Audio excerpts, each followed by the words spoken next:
Minasan, Hi-Sai from the Ryukyu Kingdom of Okinawa, Japan. You are listening to the Shima Gaijin Podcast with your host, Joe Isamu Davis.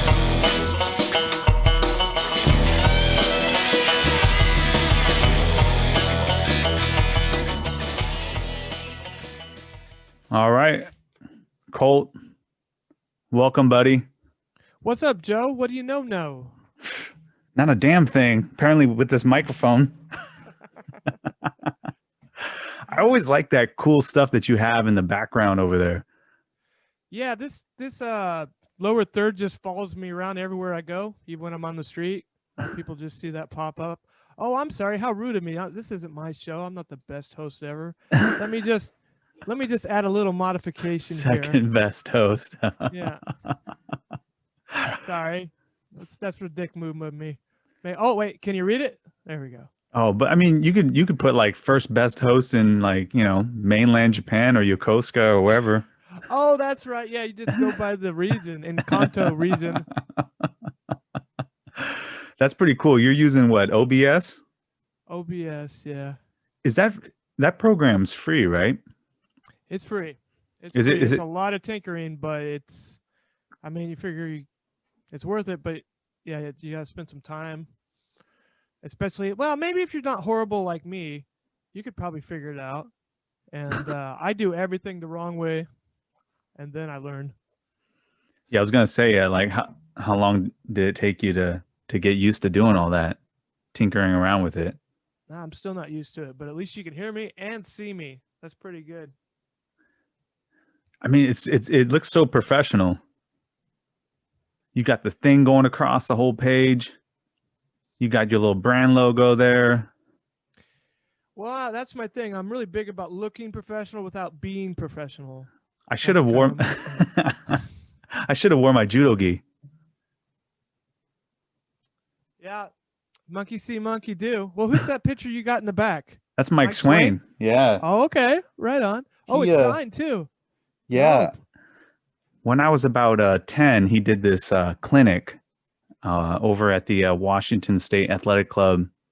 And he was signing them. And it was actually a cool clinic. I actually learned a lot. I still remember the stuff that he was teaching. He was teaching his world famous Tayatoshi that day. Right on. And just about every mat in Halfway Decent Judo Club has swaying mats, or you should just not even walk in, unless you're in Japan. Yeah, I think now they're Dolomer, right? Didn't Dolomer buy them out? Oh, really? I think so. I was just thinking he must have made some big bank for them from those tatami mats.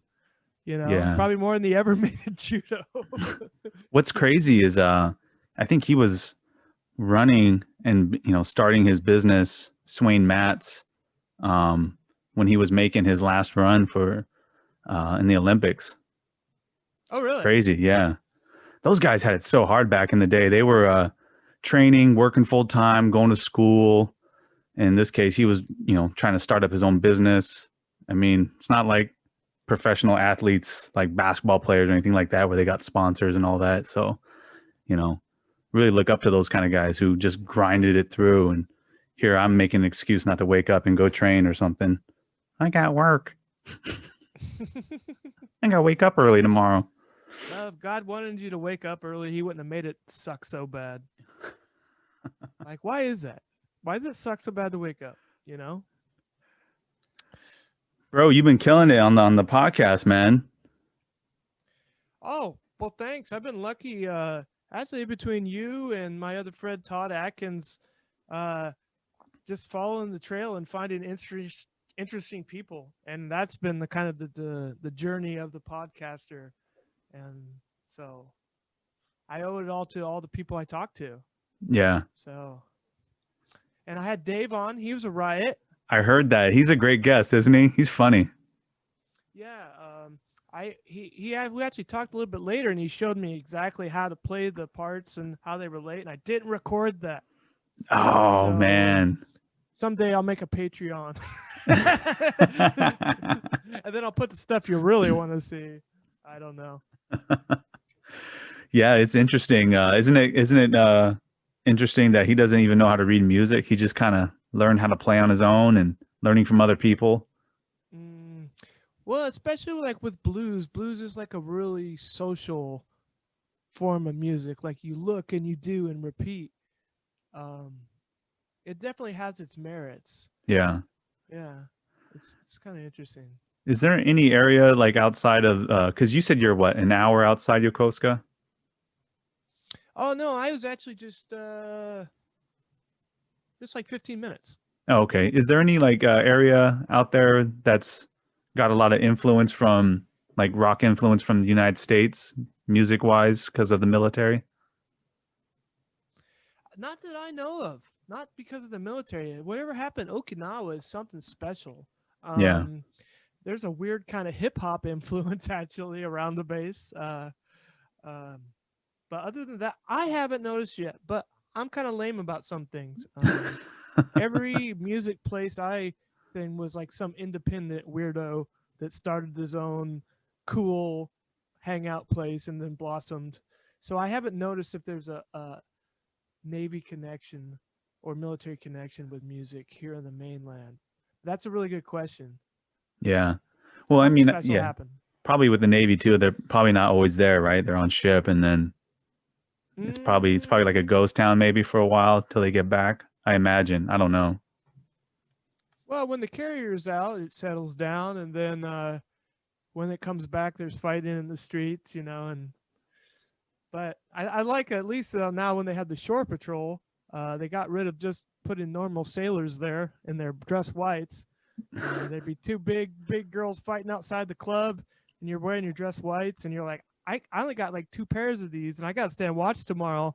I'm not gonna get a drink spilled on me off this fight. And then, every once in a while, Japanese locals will come at you and speak perfect English and say, "What are you even doing here?" And I said, "Oh, I don't know." You stick out like a sore thumb too, right? But now they wear BDUs or the more military uniforms. I think just the Master Arms do it, which is probably better. So I noticed things have changed. Yeah. Um, how they handle the riffraff outside of base. I've never understood why they make them wear their uniform like that. They should just be able to wear whatever they want. That way, no one sees Right. them from half a mile away and says, "Oh, that's shore patrol. We gotta get out of here."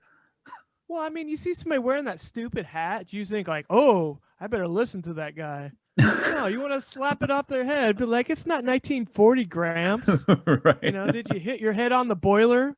We won I the mean, war, by the we way. we won the war. I don't know. Is there any riffraff outside in Okinawa? Oh yeah, all the time. Actually, yeah, and yeah. I mean, you see the shore patrol out there. They're wearing the camis, and it's like, okay, I see you.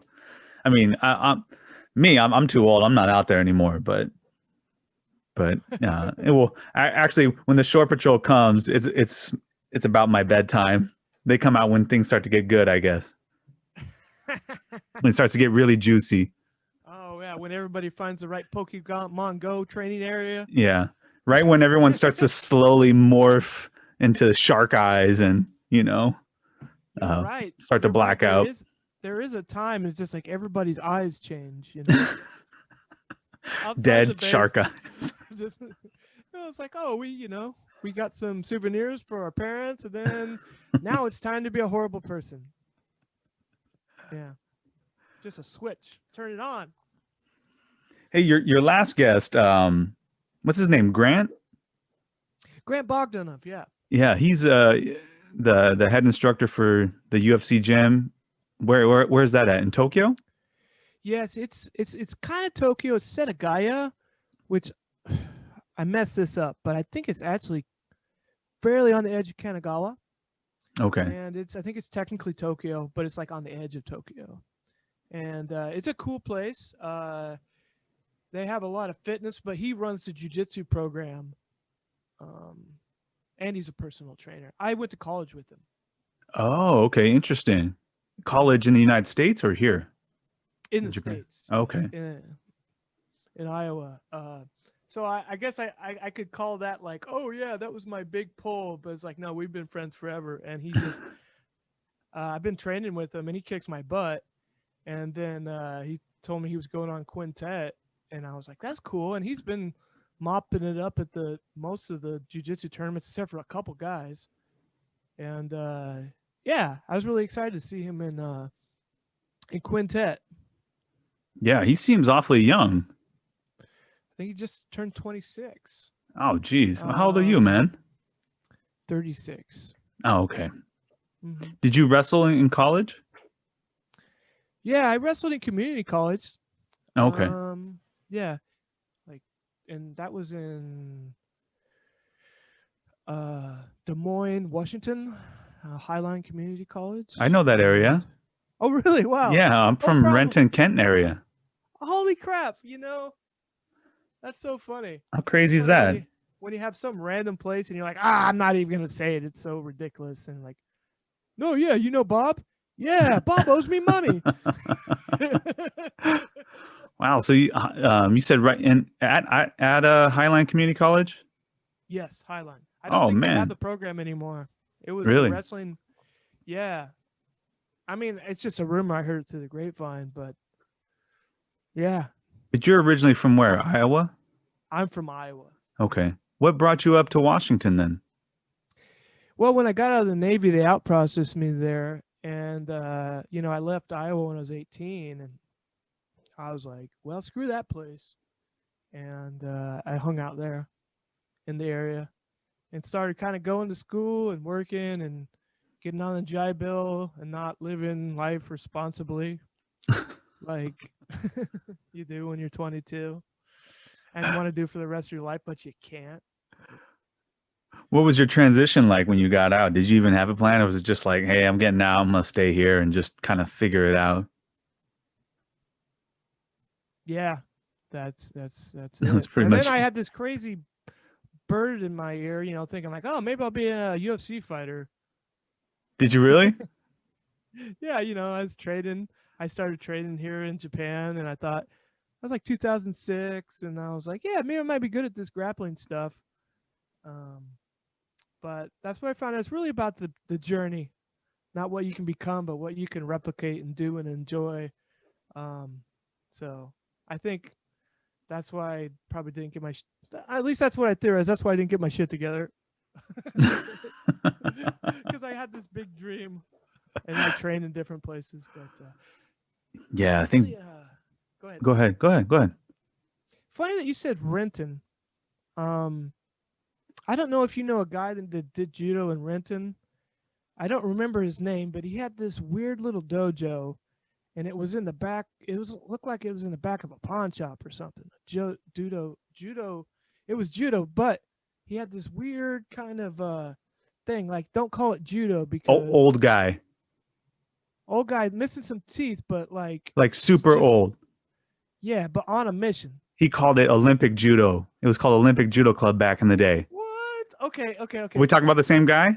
I think so, but here's the thing: is I bowed on the mat when I came. He said, "Don't bow," right? He's like, "What did you do?"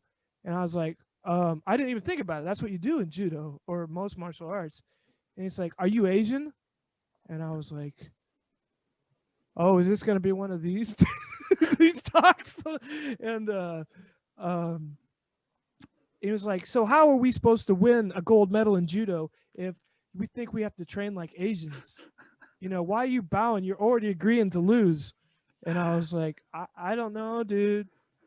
Can I just roll or something? But dude, he showed me some really cool reversals. I know who you're talking about. I can't think of his name. And he actually sued. I want to say he sued either USA Judo or USFJ, but I remember as a kid, his stepkids are Japanese. His wife is Japanese, and his daughter Leilani Akiyama, she, her and Marty Malloy and my sister used to just go at it in the Marty tournaments. Malloy? Yeah, her and Marty Malloy were like head to head all the time in competition, and kind of felt sorry for the kids because he was always telling them and telling his students to never bow onto the mat. We've had referees, I remember back in the day, that would refuse to even ref the match just because, his students would say, no, I'm not bowing. I don't have to bow. My sensei says I don't have to bow. And I remember he sued either it was one of the organizations. And I'm not sure if he won or not. I have to probably talk to my pops about that. But that's funny that you went to that dojo. Was that in 2006? Probably 2008 or something like that. A couple years when you got out. But it was he said something really interesting, and he was training some younger people, and like he's like, ukemi is bullshit. Why would you start people learning how to lose from the very start? And I was like, I don't know, so they don't break their necks. It's like, you said, it's like, do you think we should just show up and get a participation trophy because we took a good fall? Why aren't they training athletes to not lose from the start? And I was like, I guess you got a good point, but I've trained kids before and they will find any possible way to fall on their face. So I don't know. A lot of his students would get injured too because of that. Oh, really? Go figure. Yeah. He didn't even have, I don't even know what his judo background is. I don't think he even had one. He was just probably teaching something, right? You said you learned a cool reversal. Well, yeah, he was like, he actually did this one drill that was really awesome, and it's probably for upper level competitors, where like it's kind of like nakikomi, except for every time you fall, you have to turn out on your stomach, and it hurts like hell, but it makes you just a killer and like absolutely impossible. I remember I worked out with him, and then I trained at Seattle Dojo, and Travis Stevens came in before he was like really like, long before he's the silver medalist, but I didn't know him at the time. But people were like, oh, did you get to go with Travis Stevens? It's like, and he couldn't throw you. And I was like, don't get me wrong, I didn't get any offense off on him, but and I just kept turning out. And his coach was like, that guy's garbage, you should toss him. And I was like, yeah, I am. But I just kept turning out, and now I put that feather in my cap. Don't get me wrong, I'm sure he could throw me, but that one day he had a bad day. And, he was throwing you just weren't landing. I just wasn't landing. Yeah. You were flipping out of it midair. Yeah. And he was having his kids work that, like getting thrown and flipping out of it. And I was like, that's so freaking dangerous, but so freaking cool. Like if you could do that, like you could hit somebody with their best throw, and like you're like, doing judo, you do that move, and if it doesn't work, you're just, oh God, it's so tiring. It's worse than jitsu. Yeah. Because jiu-jitsu, you can pace yourself. But if you don't give everything that one time, how many times can you give everything? There's only times like everything, not quite everything. And then if you have to go to golden score, you're just sucking shit until somebody makes a mistake. Yeah. I mean, like in judo, you can't be defensive. You're trying to stay on your feet, and the other guy or gal, whoever, your opponent's trying to take you down, A lot of energy being exerted, just trying to keep your balance and all that. But wow, so how long were you at that dojo then? I only came a couple times because a friend of mine invited me. I was actually training at the Budokan, I think in Seattle. Yeah, Budokan, with Burt Mackey. Yeah.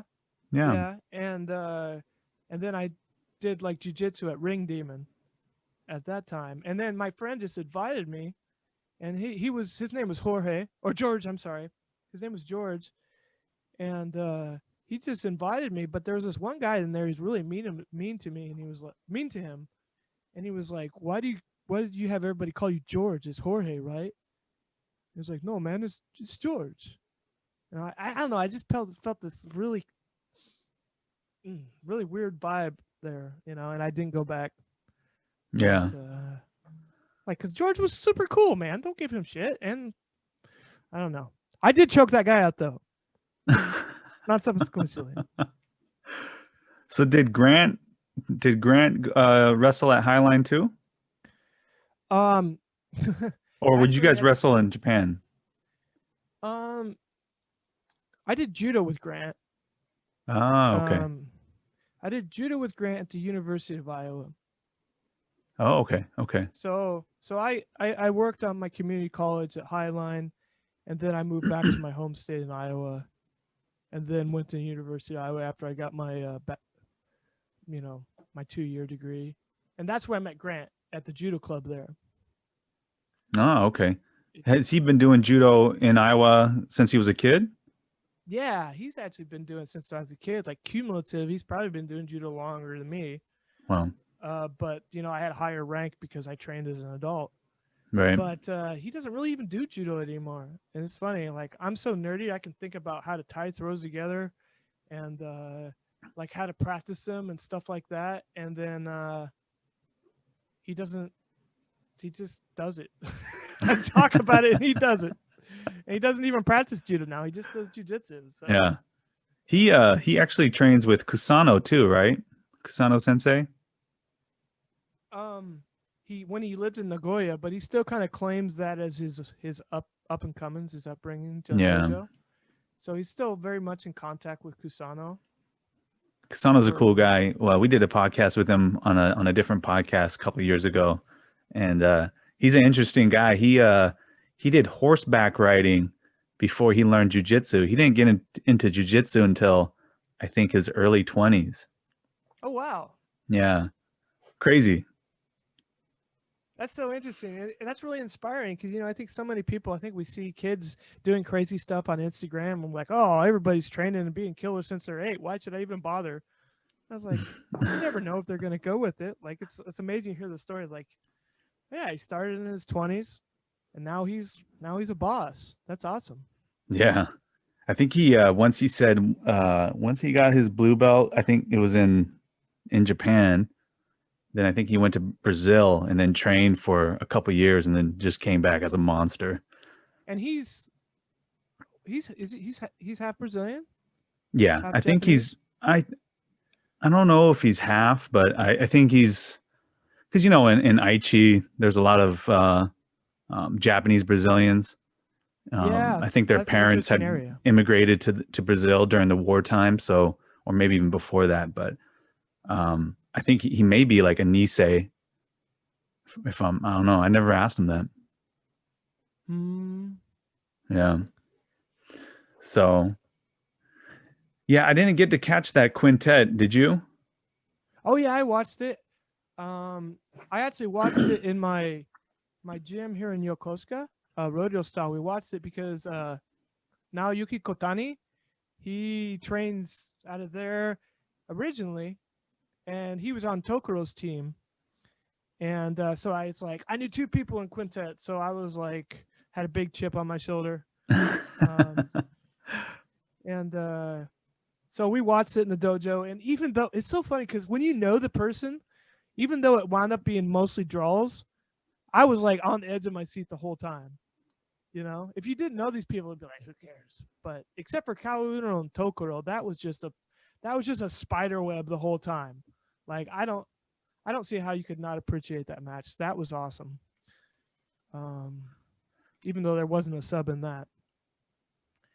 Yeah, I actually like watching those kind of matches just because I feel like the stakes are higher when you got a team and you're relying on another teammate. It's not your own individual kind of match like it would be in a regular tournament, right? Well, it's so funny when Kotani's team was on Tokuro's team and they were in the finals with Carpe Diem. What I hear is Carpe Diem is like they don't really do anything crazy, but they're just super solid.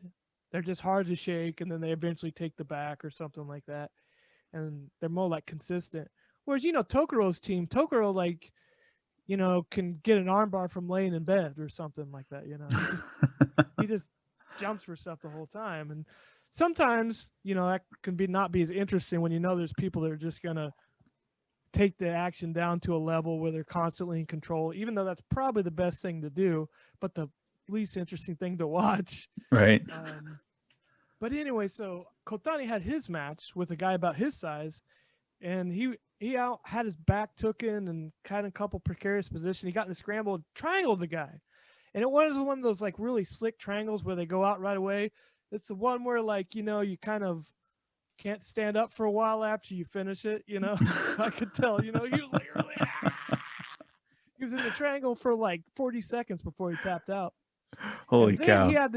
Then he had to go with the next guy, Amazon, the biggest dude on the team, and not get tapped out. and you could just see. I mean, I'm sure he didn't say this, but his face was like, "Fuck." He said whatever the Japanese equivalent is that. And Haru-san, one of the guy that runs the main guys at Rodeo Style, he said the same thing. He was like, everybody's like, yeah, he won. And then Haru and I were thinking the same. It's like, yeah, but I know Kotani. He's like really muscular.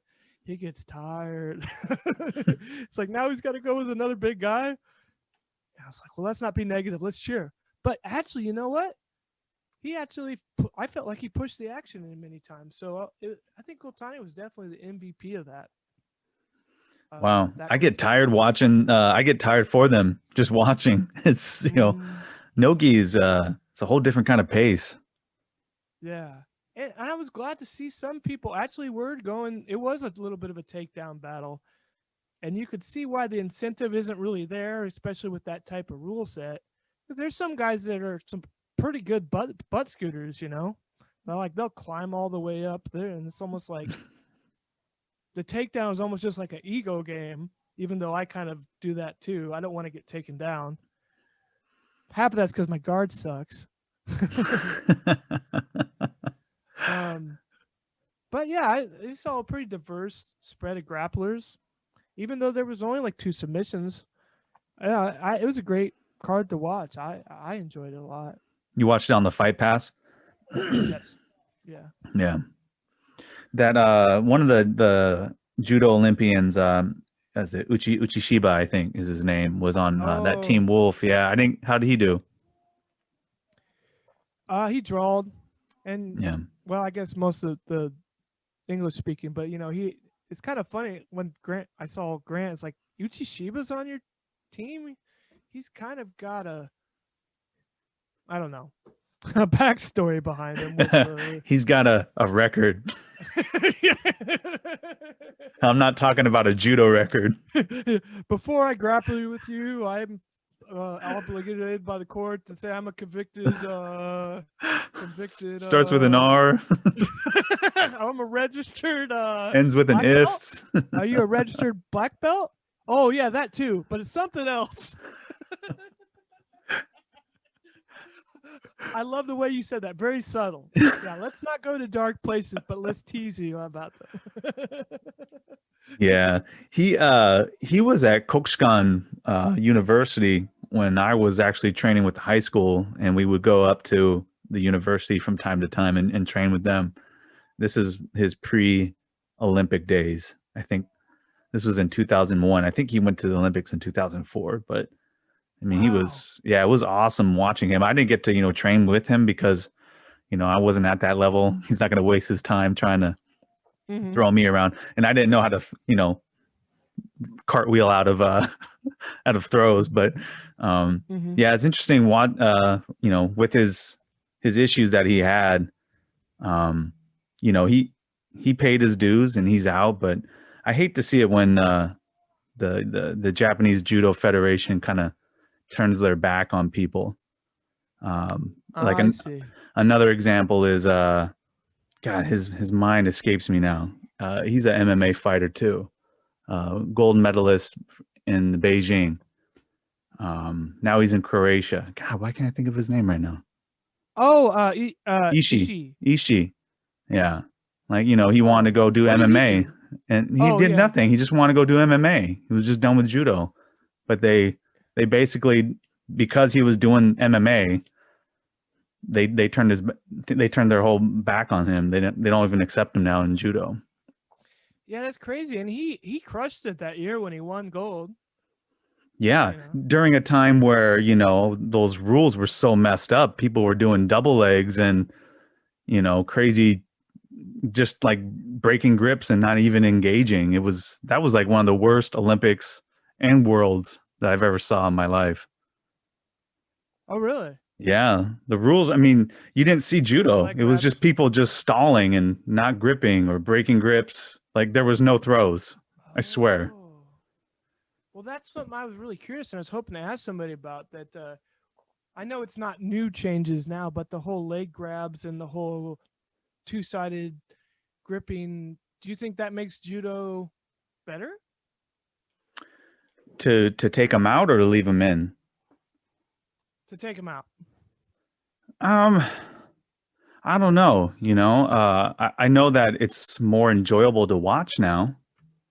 You see a lot more of Ippon going, that's happening, and a lot more engagement and people actually trying to throw, Vice just stalling and just trying to win by a Shido, I was a big leg grabber. I would do a feint to a Koichigari and try to do an ankle pick. But I never did doubles or single legs or anything like that. From time to time, I would do a kataguruma, a shitty one, not very good. But I think they could bring something back like that if they had some sort of rule to it, that you would actually have to really go for that throw. If you're, going off, breaking the grip and then reaching down for the leg. But, I really don't know. But what I do know is I do enjoy watching judo now, these last couple of years. But what's your thought on it? Well, I mean, I kind of have two kind of opinions about it. One is from an entertainment or sport value, how to decide a victor and see it clearly. And the other aspect is a more rational self-defense application. Right. And I think grip breaking for self-defense, I think it's got to be enforced more. Like, it's not about the drop seoi in the streets. It's about somebody not letting somebody touch you, at all, and controlling those hands. And that's probably not the most interesting thing to watch, but honing those skills, I think is very important for self-defense, even more than the actual throw, But so I love the sport, but I kind of take it. I love grip fighting too. I know you have to have incentives, but I don't know if the two-sided grip works so freaking good. And once somebody gets a two-sided grip when you have a jacket, it's hard to do anything. Yeah, it's freaking effective, but you can't do it because it's effective. And I think it just goes down to, I think you said it, sport. So I think you could still teach that kind of stuff, but you, as a coach or an instructor, you have to be able to teach your students there's a difference between doing that and doing that in sport. Kind of like, I guess, in jiu-jitsu, like leg reaping, right? Depends on the rules of the sport. If you're doing a nogi, a lot of nogi tournament organizations will let you reap the leg, but in the IBJJF, you can't. That doesn't mean you still can't learn it or practice it in a controlled, safe environment, right? That is kind of funny, though. After you've been doing judo for a while, and then you roll with some jiu-jitsu guys that have decent stand-up, and they'll same side grip you all day long, and you want to be like, you can't do that. Stop it. But I guess that kind of draws an interesting question. Like, are these reforms or these changes, are they for the action of the match, or like leg reaping? I think they could claim that it's for safety because you can't blow out the knee. True.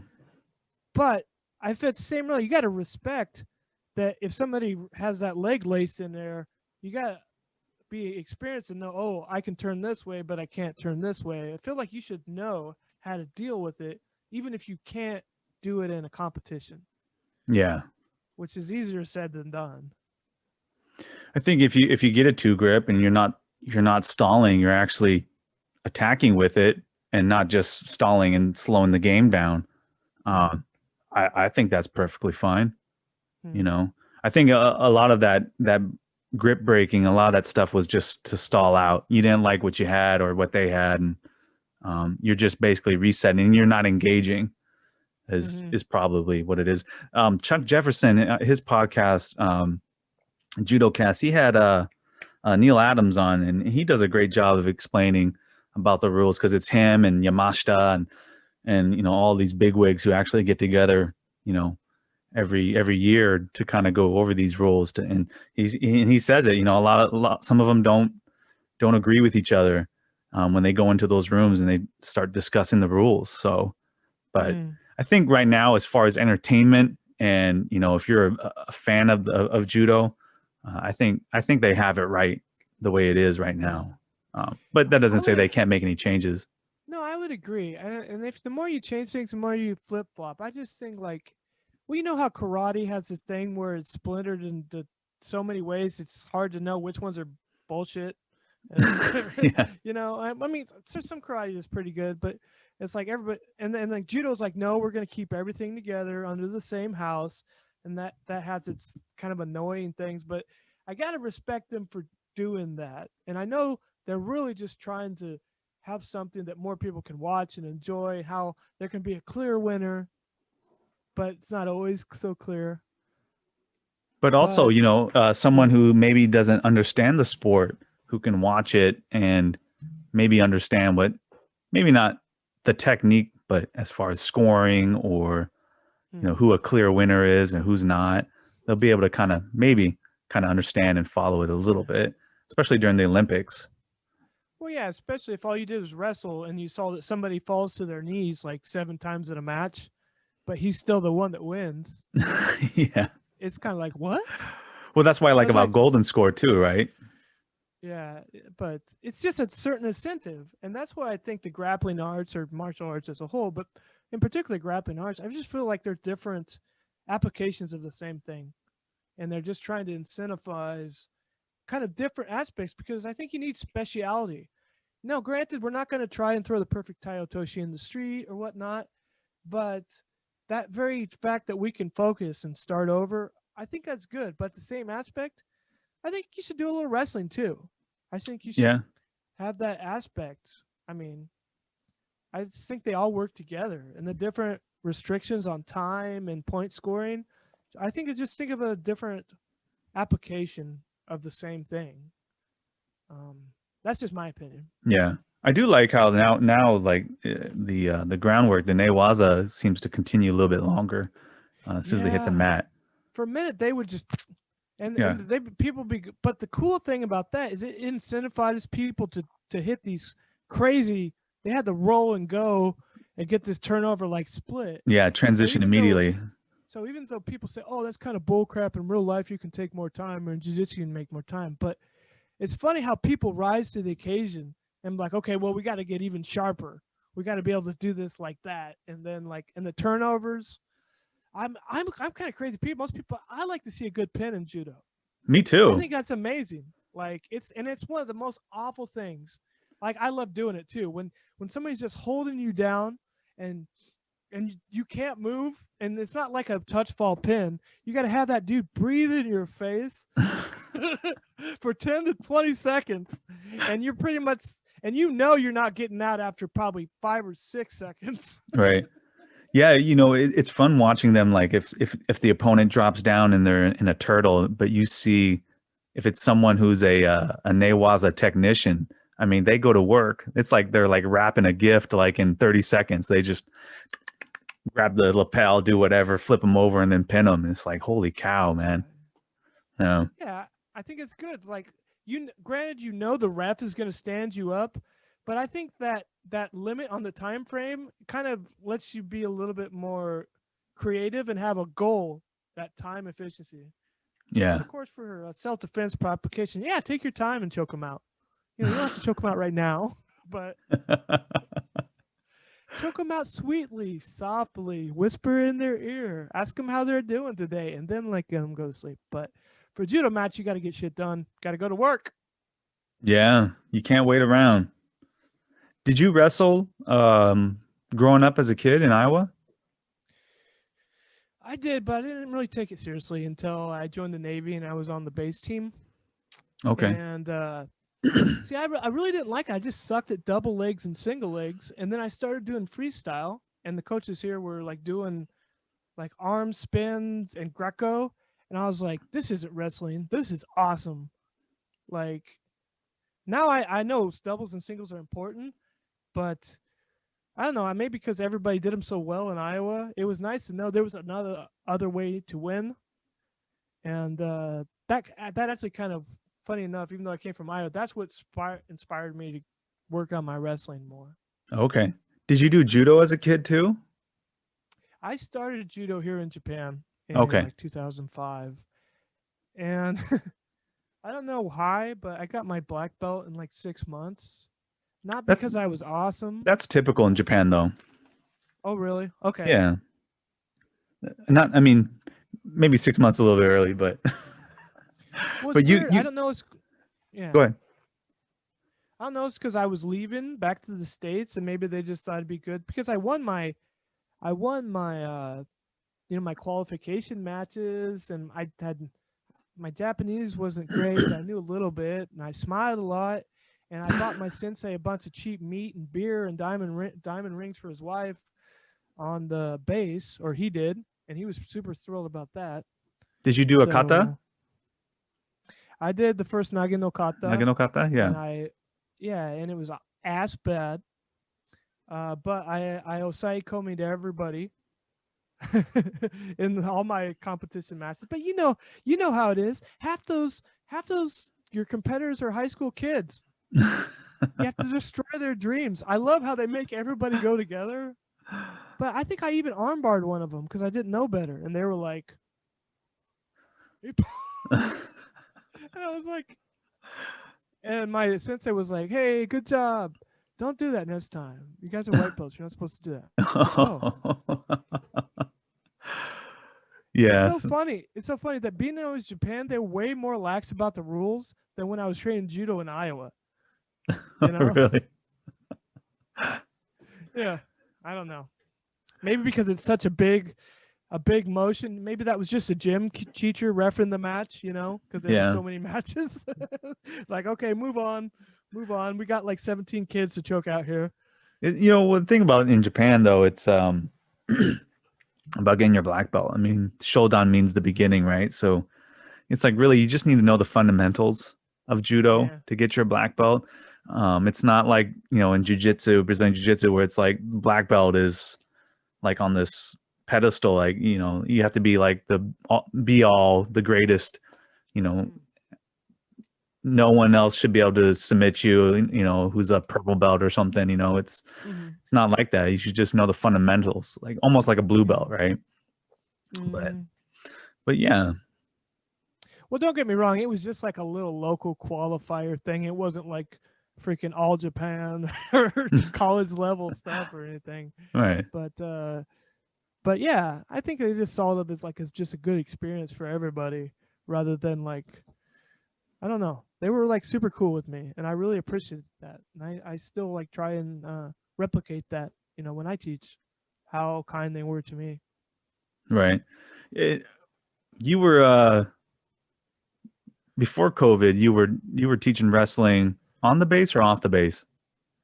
I was teaching wrestling on the Yokosuka Navy base. Okay. Are you guys back? We were teaching on Zoom for a while, and we got some benefits off of that, but it got a little dry. But we've been actually kind of meeting up and working out outside. Okay. We actually just did that today.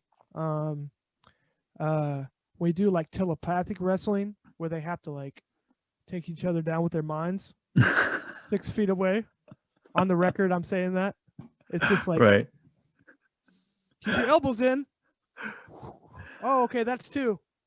Yeah, I've seen an old guy on YouTube do that. Yeah, it totally works. Works for everything.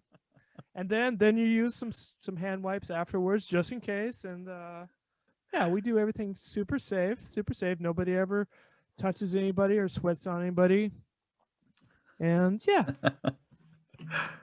Were you still doing jiu-jitsu at all before the COVID hit? Were you doing that at all? The last time I did jiu-jitsu, I competed in last December in the All Japan No-Gi. That's probably the last time I did jiu-jitsu. And then, the world shit its pants. Yeah. I didn't do jiu-jitsu for a while. Do you prefer gi or no gi? Do you have a preference? Well, here's the funny thing. I like stand-up gi, and then on the ground like no gi. So I wish like you could like start with a gi and it could like disappear when you hit the ground. Oh, they say stop, take it off. Take it off. Let's remember what position we're in. Yeah. Stop. Don't move. No, I like both. I think this is a different application, just like you say. I mean, and I always try and bring everything back to sports application and a self-defense application. Like, I might be on the beach and somebody hits me in the head with a bottle. I don't have a shirt. or it might be cold as fuck and I'm wearing a jacket, you know. Yeah.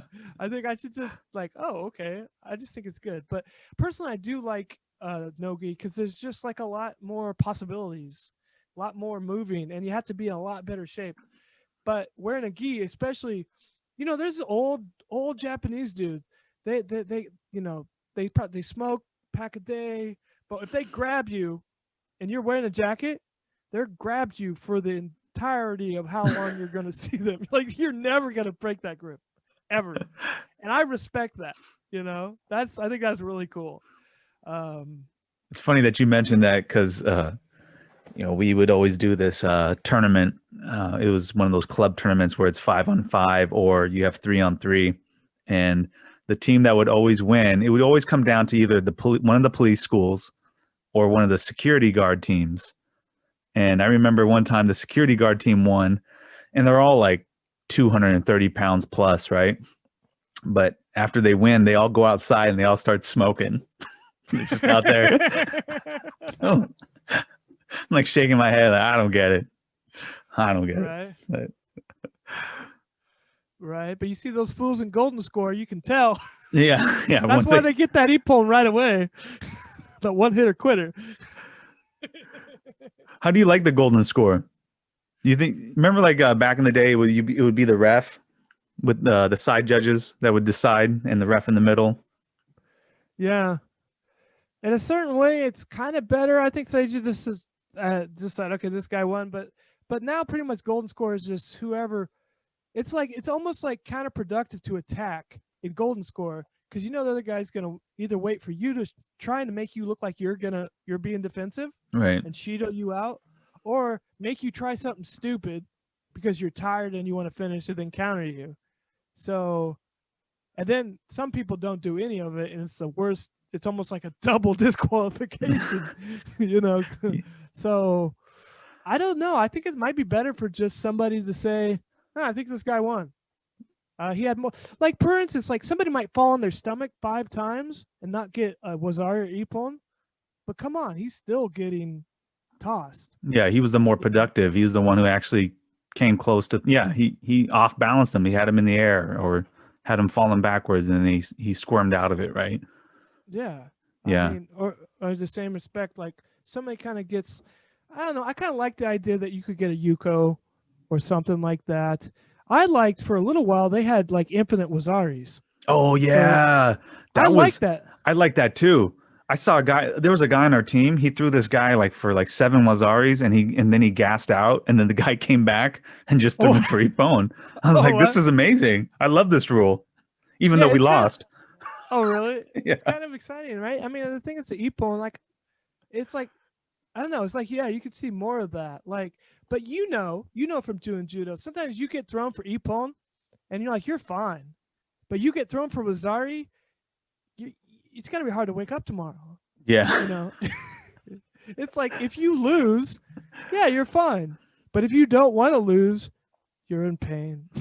You know, falling on your side, or like you can even see the moment in some people's eyes when like, okay, should I fall on my face and keep fighting?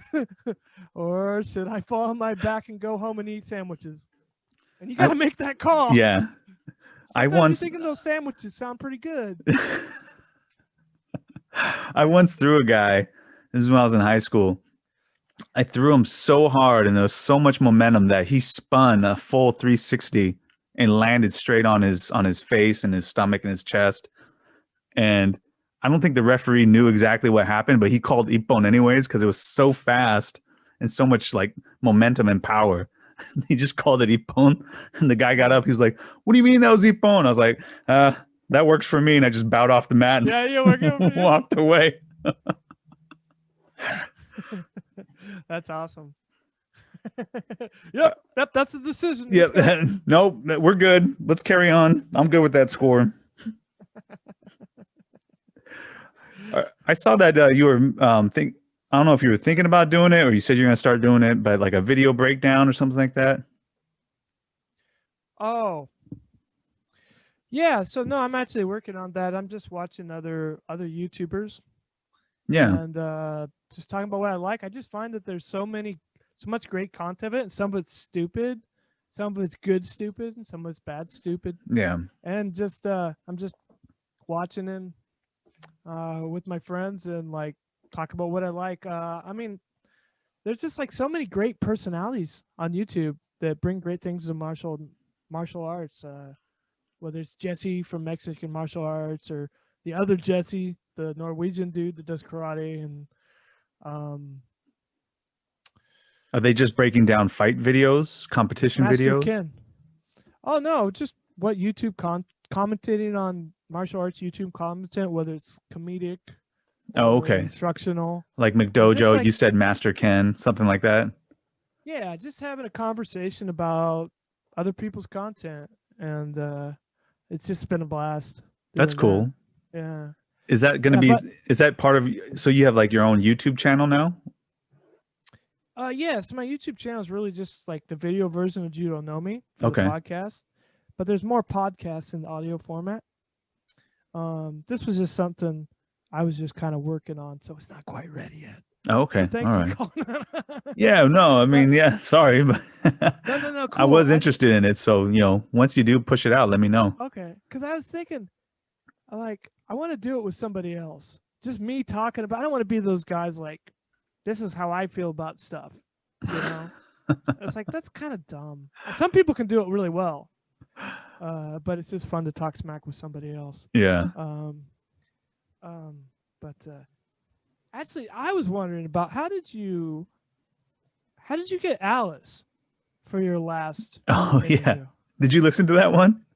I loved it. It's so amazing. Like, and the problem is I had to look her up, but you know, I got this quote. I can only have follow so many hot girls on Instagram, because not because my wife gets jealous or anything, but it's just I will get nothing done ever.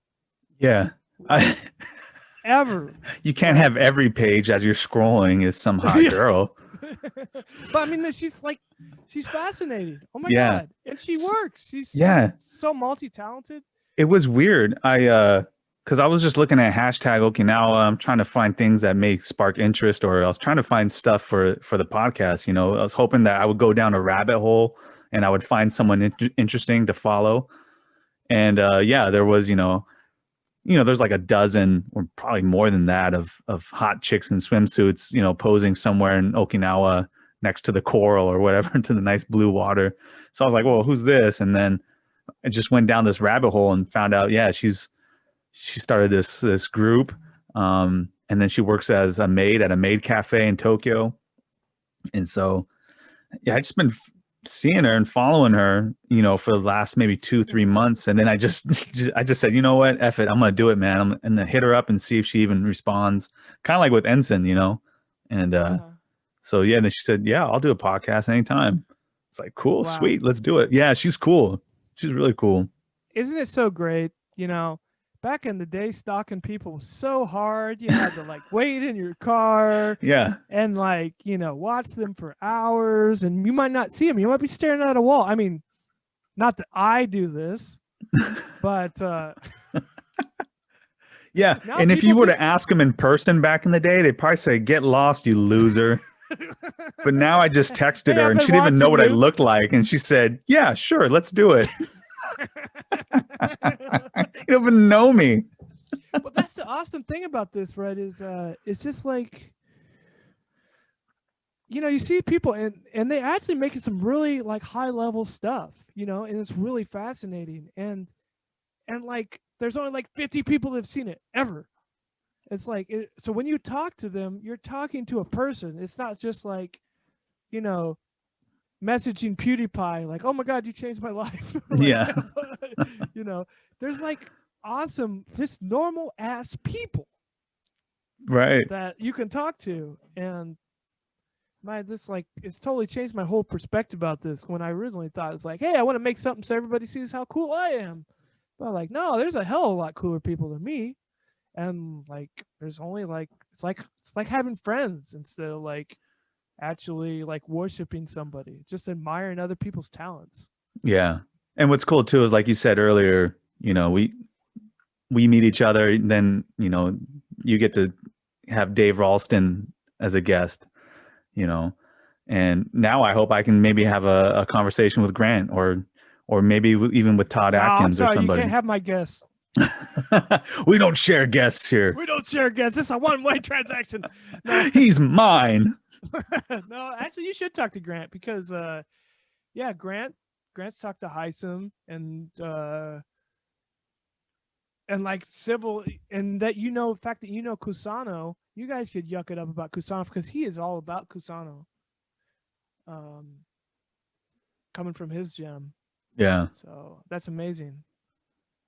It's cool. I mean, I enjoy doing this podcast just because, you get to meet cool people like yourself and just have these conversations, and something I probably don't get to do a whole lot. I would say outside of my circle of, jujitsu friends or, even at work or anything like that. It's always the same stuff that we talk about. So, but how did you first get into it? Oh, well, I kind of started like a video project when I was at the University of Iowa. And there was like a local television closed circuit type of thing. And they started giving me training on video editing. And I had this like little video where I interviewed super local people. And then I just felt like I couldn't let it die. So I just kind of kept doing it.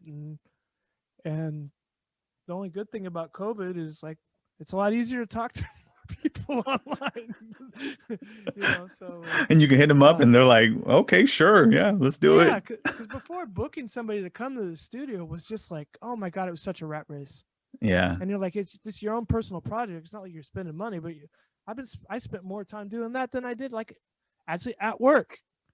Yeah. I would worry about it more like, oh, I contact this one, I want to have a co-host, and then I'm gonna edit it for like 6 months. I was like, why would I spend so much time doing that? But it's like now, yeah, just put some dumb graphics up and talk to somebody for an hour. It's awesome. I was going to ask you, how did you you had a couple of guests who I think they're Americans. I assume they're Americans, but they do stunt work, and they're also on a TV show, right? That's on Amazon. The Benza. The Benza. Is it like an English kind of show? Is that what that is? Like an English teaching? I'm not sure what it is. Okay. No, I'm glad you asked. Pitch it to me. I want everybody to know about the Benza. Okay.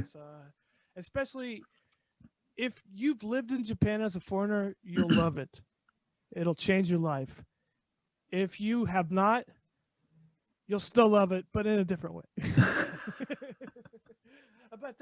But the first one, the original Benza, is all in Japanese, but they do have subtitles though.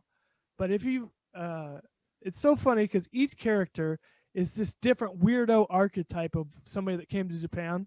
Uh-huh. You got the guy that wants to be a ninja, the girl that wants to be Sailor Moon, just the guy that wants to get laid, right?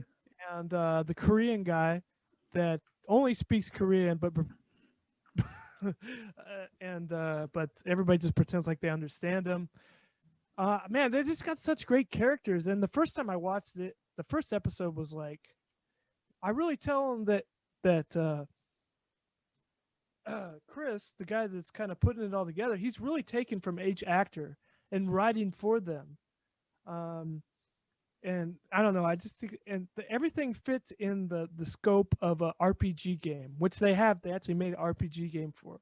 Oh, really? So I'm not sure if you know, but I had the experience, like, I know some Japanese, but I'm not great at it, you go to the supermarket aisle and you see all these lines and you need something very specific. You don't know how to ask for it. Right. And what should be a 5-minute interaction changed into like 6 months of stress because you're not sure who you're supposed to talk to or who you're supposed to ask. And so they kind of like did a big hyperbole of this. So their own funny adventure in Japan looking for a toilet seat leads them into this interdimensional Final Fantasy RPG type of weird game. And it's just freaking hilarious. And it's just great. The characters are so good, and they don't dumb down the Japanese. They have to speak like some pretty complex Japanese, which they're actually getting. But the Benza English, they did a spin-off And I think anybody can like that even more because it's just making fun of these shows they have on NHK. Like they're always the same. Somebody pretends to not understand, and then somebody says, some nice British guy goes like, well, Tomoko, let me explain. This phrase we use today is, where is the bathroom?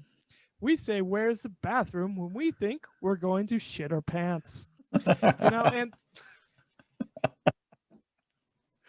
that's their gig, but something similar to that. They really just kind of make fun of the English teaching shows and like teach them some like random stuff to say, like what to say to a coworker that always comes to work drunk. Like Benza, is that what you said it's called? Yeah, Benza. benza. And benza means toilet seat in Japanese. I love it. And man, I can't wait for them to come out with a second season. So how did you get the guess? Well, I knew Aver. There was one like little film project that I went to, and it was actually even a film project that was never gonna freaking happen. But he still came, and everybody came, and he just talked to people, and he was friends with Alexander and Chris Combs. Actually, he saw that I did something about his shows, and he's like, hey, do you mind if I send you some like high definition footage and pictures for you to put on your Instagram? I was like, I don't know, Chris. Depends on what the picture is. Yeah. No, I was like, fuck to the yes. And so he was like, yeah, I love that you're promoting that. And I was like, well, dude, like 2 people saw it, but that's something. I was kind of hoping that people were looking for your shit and found my shit. But thank you for thanking me, because I was like really glad to repost it. And anyway, that's the Benza. And I've actually been kind of trying to set up a meeting with all the different actors, almost like I'm going through the game, and I'm going to vanquish each enemy and then maybe get to Chris, the big Final Fantasy boss. That's cool. That's my goal. That's awesome. And that's what I love. Like, there's like normal ass, super talented people. Yeah. That just blows my mind. Like, that are like producing content. They're doing music and graphics. Oh, and it used to just make me feel like hiding in a corner. Like, I can never do all that shit. But now I'm like, no, these people are cool. And like, you learn some, and actually you even accidentally help them sometimes. Sometimes you accidentally help people. Yeah. You expand your network too, right? Just yeah. That's awesome, man. Well, hey dude, I got a beer waiting for me in the fridge. So I hope we can do this again. Yeah, right on. Party on, Joe. Keep me in the loop. Party on, Colt.